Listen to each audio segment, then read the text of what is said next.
Wrestling is back in the Crockett Stronghold for the holidays with Sting in the main event. Hooray! Merry Christmas! I'm John Renton with my review of AEW Dynamite Holiday Bash, and well, this show certainly had some big moments, like that main event. Boy, that main event was a whole lot of fun with a lot of really good action and a really scary bump by MJF.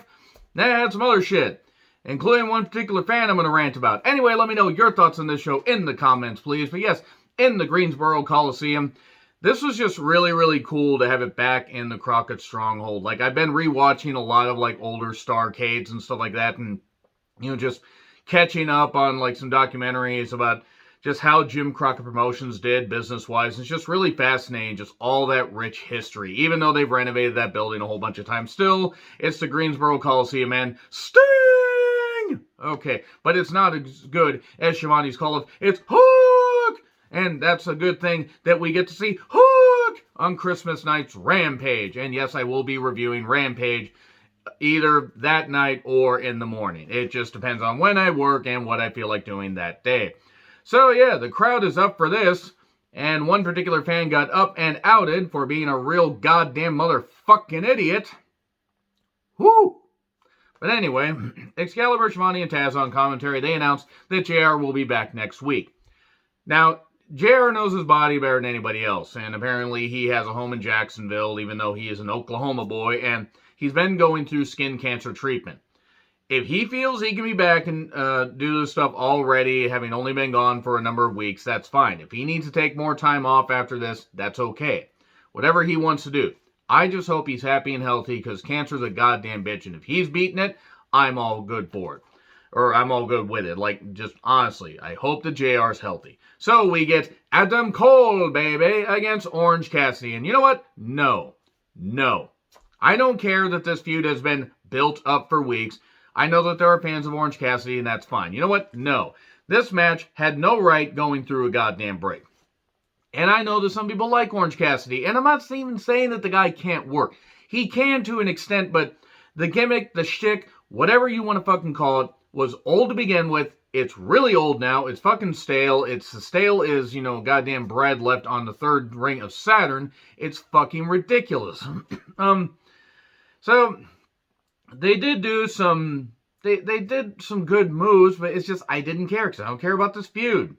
So, the Christmas Bucks show up, including, one of them is dressed up like goddamn Christmas tree, and Brandon Cutler's fucking useless as you know, an on-air talent. I'm sorry, he is. I'm not saying as a human being, but just useless as a talent. It's not good comedy at all. It's fine on Being the Elite, but not for a nation and even worldwide audience, because a lot of people are seemingly tuning out. So the Best Friends attack him, and they just fight off. They just fight off over there.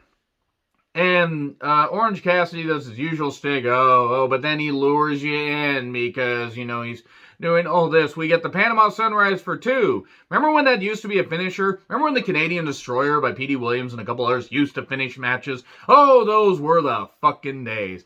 And then Beach Break, do.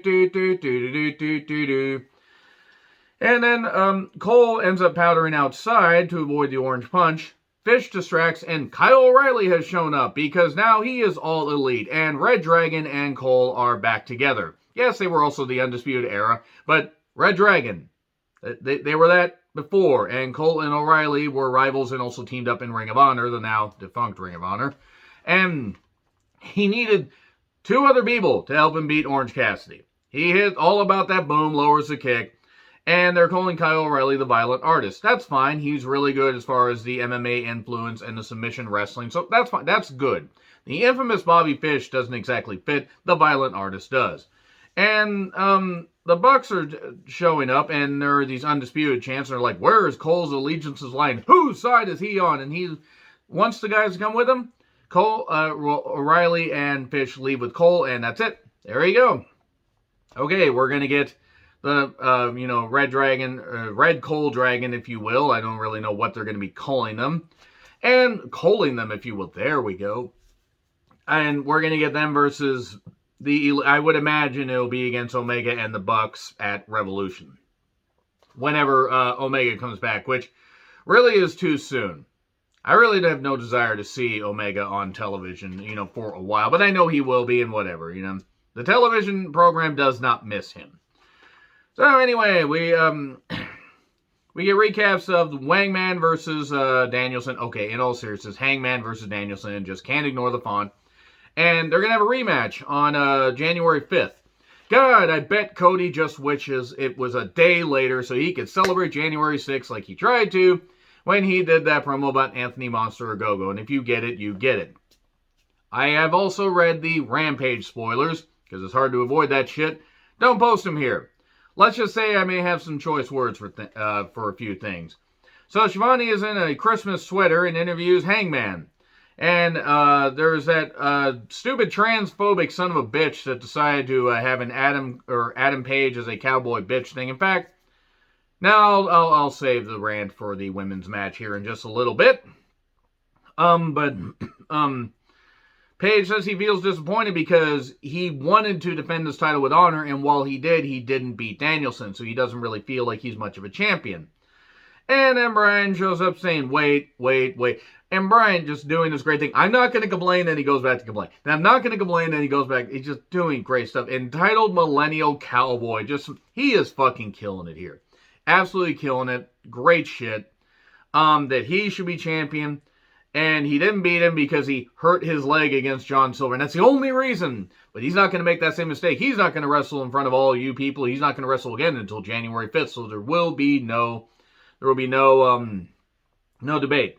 He suggested, how about we have judges? That way if it goes to time limit, then people can make me the rightful champion. Page came up with, a whole bunch of stuff. An Inferno match, a ladder match, all this stuff. No DQ, no time limit match. And that he was drug into the deep water, but eventually he swam. And he was almost drowning Bryan Danielson.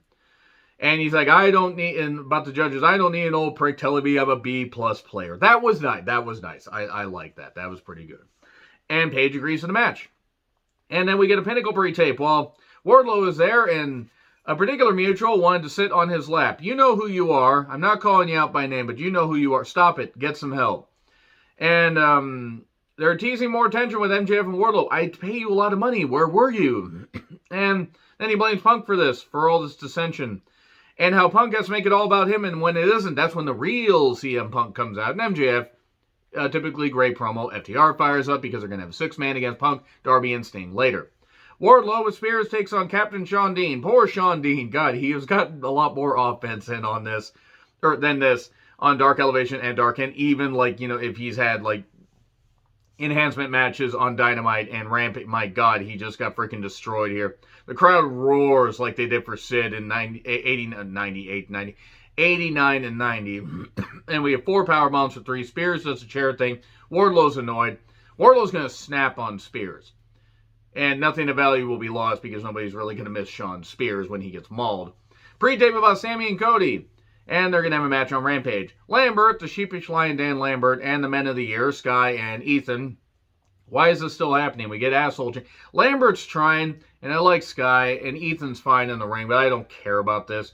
We get EVP and Khan talk and buzzwords and all about Cody, and Khan wants to use me to get you to cheer for Cody, but how can that happen when he's a bigger asshole than I am? Or bigger dick than I am, but still, the whole point. Then we get a holiday party with Shivani, Britt, Rebel dressed up like some kind of elf, and Jamie Hayter. Sweet Christ, Jamie Hayter. It's like Britt does her typical stuff and everything. Shivani keeps mentioning how Britt has never beaten Riho, and says, "Careful, you'll shoot your eye out, kid," which was a good line, even though it's from an overrated Christmas movie. And now I open the floodgates. Owen Hart video package with Japanese footage and various talents talking about how he had influenced them. Mark Henry, Owen meant a lot to his early career. Adam Cole, Bebe. Matt Hardy, 2.0, Kingston, Dustin. What Owen's legacy means. And I like that they're doing this stuff. I'm going to keep any other thoughts to a minimum and everything. Hey, at least we're not getting anybody saying, first of all, I resent your tone. So, we get Owen chants, and that was really nice. Nyla Rose is that guy's dad's sign. So let me just say this much about this transphobe. I hope that, one, he was kicked out, he was thrown out on his goddamn head, because I want you to look at that shirt. And I want you to look at one particular word on that. I understand that there are some people that have a problem accepting things. You guys can feel however you want. And that's a great thing about this country. Even in a state like North Carolina, you can have a sign like that. Nyla should have been allowed to grab that guy by the goddamn throat and frickin' throw him on his goddamn skull. Because at this point, in 2021, I know this may shock some people, but this kind of shit with men, and I'm just, give me a second here, because I'm not saying the same thing. Obviously, a sex change operation, being who you are, is a much, much, much more involved process. Men have been dressing up like women. Women have been dressing up like men since the beginning of fucking time. People have felt like they were a different gender trapped in their body. And sometimes some people are able to live the way they do. The Danish Girl, that movie as an example. And I know that was just a movie, but still. So many people have felt trapped or felt different, than they, or, felt like they were somebody different than they actually are presented on the outside. If you guys can't accept that, as long as they're good people and they're they're with consenting adults, what the fuck does it goddamn matter? That idiot does that, and then Nyla Rose apparently made some comment or whatever that got everybody all upset. Well, maybe the guy shouldn't have had karma bite him in the goddamn ass. So I don't care what that guy has gone through. If that guy's going to have that level of hate in his heart, guess what? Hate to say it, you fucking deserved it. They should have kicked him out a whole lot sooner. The fact that they didn't kick him out way sooner, or like right after that sign, I think somebody had reported that was there live, that Vicky had grabbed the sign and tossed it under the ring. And if that's true, good on Vicky. Nyla Rose flipped the guy off and everything. She should have honestly been allowed to bring the guy in the goddamn ring and just spike him on his goddamn head. And nobody would have fucking missed him, because clearly that guy has nobody that actually loves him. And if his parents love him, then they're probably just as bigoted as him. So hopefully everybody that, that is a family member or a close friend of his abandons him. Just says, nah, fuck you. You can just die alone, afraid in a ditch. Hopefully he does. So anyway, let's get back to that. But I hope that guy has the worst fucking Christmas possible. Oh, let's talk about tolerance. Now, the gloves have fucking been off for a number of years. I don't care anymore. I ain't perfect. Everybody's got skeletons in their goddamn closet and everything. But the one thing is, I see that kind of shit. It reminds me of how I used to be in fucking high school, which was a long, long time ago. It wasn't cool then. It ain't cool now. So, Destination Unknown, Ruby Soho gets attacked by Nyla, gets blindsided, and they have a TBS semifinal match, which Ruby was unable to jack it off at one point in the very beginning, and I hate when that happens. Man, I had an ex that had that problem. Boy, just totally torpedoed everything that happened in the beginning. Ruby Chance, she gets her arm targeted, since she had double shoulder surgery at one point, then returned to WWE, and then they did absolutely nothing with her, but that's another story for another day. Nyla targeted the arm, and Ruby came back with some hit-and-run offense. Later, Ruby drop kicks a chair into Nyla Rose's face. Why they had to bring a chair in, who knows, but that's how you take a beast down. And Vicky interferes. We get that beautiful knee drop off the top, but just for two. And the standing dragon sleeper, which was really nicely done by Ruby. We get a bomb, not the beast bomb, not the sit-out version. 1, 2, and then we get, I think it's no future. Whatever the kick is off the top. 1, 2, 3. Ruby gets the victory. Good stuff. So, well wrestled. Good stuff by the women. And fuck that goddamn idiot. The transphobe, by the way. So, Deeb and Sheeta pre-tape. This will never be over, Ole Anderson. This will never be over. But she says this will go on and on and on and on. It won't stop till the break of dawn. So anyway, Malachi entrance gets a pop. He takes on Griff Garrison. Griff has improved his offense, and Griff did one dive where it was pretty good, and him and Pillman Jr. used the numbers advantage. But eventually Malachi just took over, kicked, targeted the knee, and got a single crab on for the win. And then hit the black mass to Pillman Jr. And meanwhile, Julia J-U-L-A-A Hart is still trying to get the missed facial off of her. I saw a movie like that once where a cheerleader got sprayed in the face. So anyway, Rampage pre-tape, Jungle Boy and Isaiah Cassidy. Matt Hardy talks about how Isaiah Cassidy is going to pound Jungle Boy's ass. Phrasing? And then Jungle Boy says he's going to stuff a lump of coal up Isaiah Cassidy's ass, and he's going to be spitting out diamonds. What is with all this ass talk? I mean, whatever, you do you, but maybe not on camera? I mean, whatever. Anyway, so it's going to be Jungle Boy versus Isaiah Cassidy, Hook versus Bear Bronson, Layla Hirsch versus Chris Statlander, which ought to be pretty good. I don't think it's going to go very long. And Cody versus Sammy for the TNT Championship. Dynamite New Year Smash will have Eddie Kingston and Santana Ortiz taking on 2.0 and Garcia. Thunder Rosa versus Jade Cargill. I really want to see how great of a magician Thunder Rosa is. And then we get Orange Cassidy and the Best Friends against Cole, Fish, and O'Reilly. MJF and FTR make their entrance. So, okay, that's it for that. I'm sure they're going to do more Dynamite stuff. FTR, I love FTR's music. Sting comes out in Punk paint to a big pop. And then Darby comes out in Sting paint. Punk comes out in Surfer Sting paint. And does, instead of clobbering time, woo! You know, does that. I can't actually do the Sting woo. It just sounds like a Ric Flair woo. And it is MJF and FTR versus Sting, Darby, and Punk. This is all about MJF running away from Punk because he's like, oh no, he's going to run scared, he's going to be a heel. Even at one point, they ran out into the goddamn crowd and everything. It was cool that this is Sting's first time back in Greensboro in a number of years. And he's in the main event, just like old times. Really, really good stuff.